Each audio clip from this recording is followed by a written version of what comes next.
anyone know what the word vagabond means? Anyone?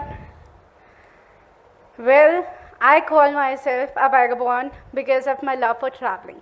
To put into perspective, a vagabond is a person who travels from place to place. Okay, another question. Has anyone lied to their parents? Okay, we all are sailing in the same boat.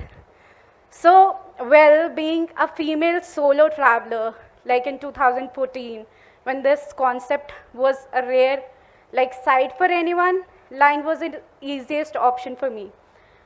So, my every story has a beginning. My journey started from a civil service exam, which I ended up not clearing. That is why I'm here. So I was unable to clear the exam, and same time I was dealing with a heartbreak. And I don't know what I was trying to move on, either it's heartbreak or my failure in the exam. So, but because of that, the societal norm to get married and settle and have kids followed me. And my parents wanted me to get married. And I wanted to save myself from that thought. And I told them a lie that I got a job, I want to make my career. And irony was, I was still unemployed, earning not even a single penny. I don't know how to, move on. And after that, I went to watch the movie Queen, and I was so inspired and fascinated by that movie that I decided to go on a solo trip, thinking that the same thing will happen with me. And I told my family again another lie that my make-believe employer is sending me for a trip to London. And I flew to London. Thanks to my granny, she was living there, and I didn't need to juggle a lot. But being I was fascinated by that movie, I decided to book a backpacker hostel. And I was completely new to that culture, what is backpacker hostel. It was just that I watched in the movie, and I booked it. And I booked 26-bed mixed dormitory room. And I walked in, and I was the first person to check in. And suddenly a guy followed from US, and he came, and he started having a conversation. I was an introvert, but I was pretending to be very super cool and extrovert. And suddenly he started removing his t-shirt in front of me, and he said, I'm going to take a shower. And being that typical orthodox conservative Indian, I was like, why? He is removing his t-shirt in front of me. What is wrong? What is going to happen next? I was scared, and it was very, very awkward, and it was clear on his face also that I am being very awkward, and he ignored me and literally declared me a nerd. And then I went to explore the city, but I was so scared. But my only love was, or I can say I was finding myself was when I started exploring the city. I started going to the places, Tower of London, London Eye, all alone. And there I started finding my love. And who knew that that adventure is going to end up that I will pursue my studies further over in London.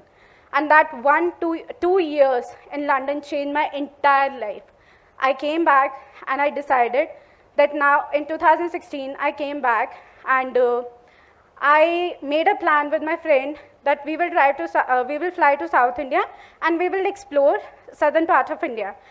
And we will be driving ourselves in South India, and I learned driving just 2 months back. And my friend said, okay, let's go. And like every other plan, like Goa plan, which always stands cancelled on the last moment, this plan also got cancelled. And she said it, that I am not going, but I already booked my ticket.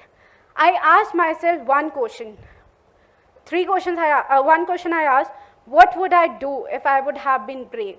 First thing, I will fly down to South India. Secondly, I will hire a car and drive myself.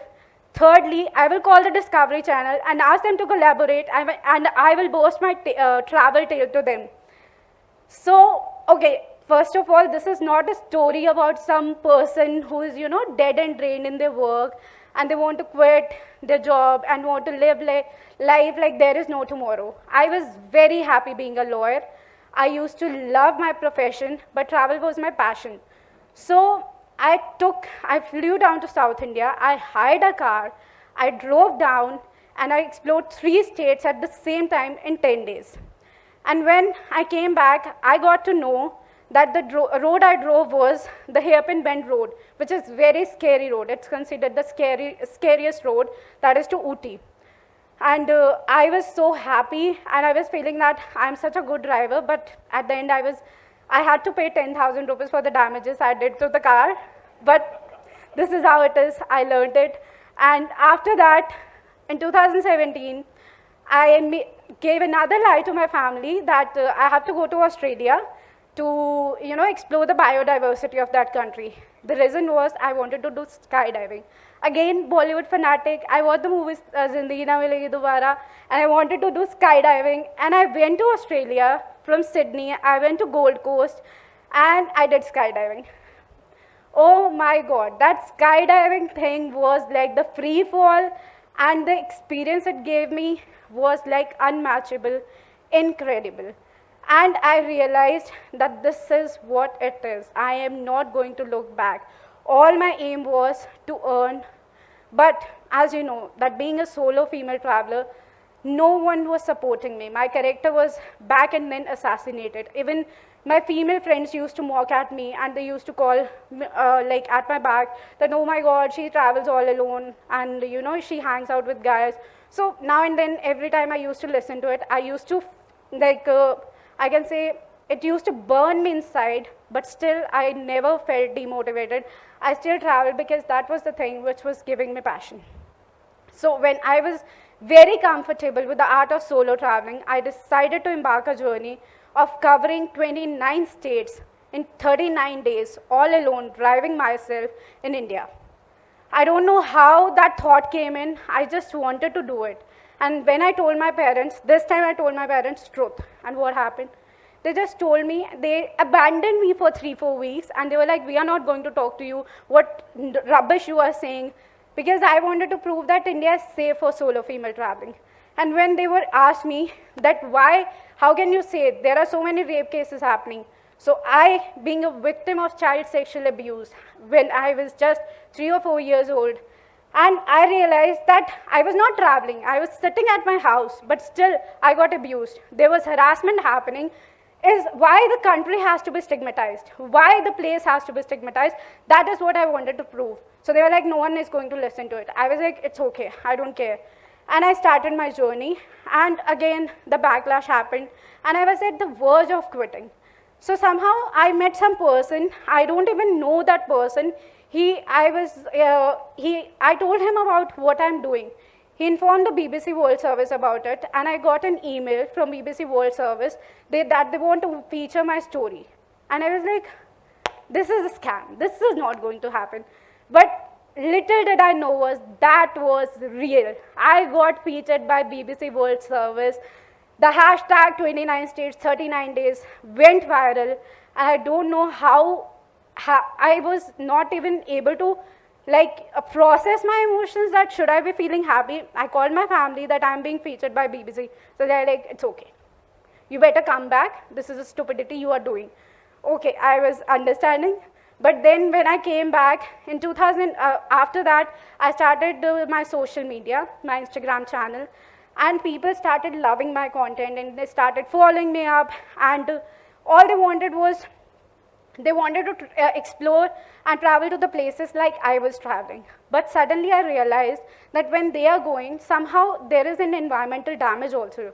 So in 2019, I decided to cover the 7 sisters of Northeast India in 30 days in a public transport. Because when you are traveling all alone in a car, you are damaging environment. Because that car can serve 5 people, and I was all alone. So I decided to take a public transport. And why I chose Northeastern India? Because that is considered unsafe to commute by public transport. It was an experiment for myself also. So I went there, and again, I had a heartbreak. I was about to get engaged 2 days back, and the guy just abandoned me. I was dealing with another heartbreak. Heartbreak and travel was going simultaneously. So at that time, my mom said, either do or die, because I was crying there that I want to come back. So she said, now you have started, better you do it now. And I did. And on the 10th day, I met a person from News 18.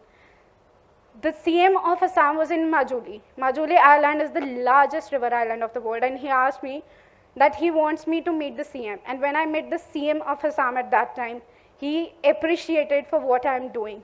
And I felt motivated again. I was on my feet again, and I explored all the 7 states, got featured by 100 plus newspapers, media channels. I don't know how that was happening. Everything started like falling into its place, and I was back again. And I got an offer from Travel Channel of US. They wanted to host a show with me, that is Passport to India with Shivangi Sharma. And that the shoot was supposed to start from March, and I was supposed to move to US in March 2020. And then what happened? We all know COVID happened, and the day my flight was booked, that was 22nd March. 22nd March was Janta curfew. And my bags were packed. I literally sold off my law books because I have to quit my profession. And I literally sold my furniture, everything I sold. And then I knew that this is not going to happen. And I started to process that now I have to again start earning from law. And I don't know when this, the whole offer, the assignment, it's going to process, and it's still on hold. I don't know when they're going to pick up the pace or anything. But after that, I started slow travel, and now I'm traveling with my 2 fur balls everywhere, driving all alone, taking them along. Now the genre has changed, that I want to show people that as you treat your kids, similarly the pets are your kids. The property should be pet friendly so that you can take your fur balls everywhere. Why should the humans have all the fun? So now they are traveling me. Last year we went to Kashmir and explored entire part, Kashmir for 30 days they were with me. Then we celebrated our Christmas and New Year's, and that thing also got featured by Deccan Herald, then Statesman, then Yahoo, that latestly. So my whole idea is that still I am a practicing lawyer. I'm managing my practice. I was a government counsel. I quit my job. Now I'm doing my private practice. So when you actually want to do something, when you have a dream, when you are passionate for something, just do it. People will call you. They will try to burn you down. They will pull you down. They will talk at your back. Let them do it. Let them. Just you better focus on whatever you are doing. If it's your dream, if it's giving you happiness, and if it's not causing harm to anyone, just follow that dream and you can soar high. I'm promising you, and you will be the next TEDx speaker. This is my unfinished story. See you next time.